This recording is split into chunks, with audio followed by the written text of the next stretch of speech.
وتقطعت أسبابه، فأتاك مقبلا تائبا باكيا ذليلا معترفا نادما.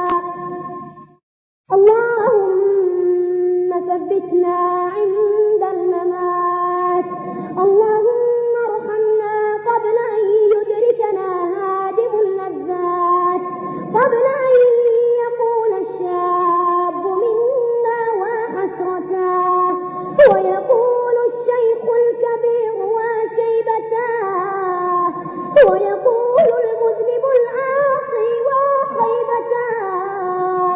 يا أرحم الراحمين، وصل اللهم على سيدنا محمد وعلى آله وصحبه أجمعين.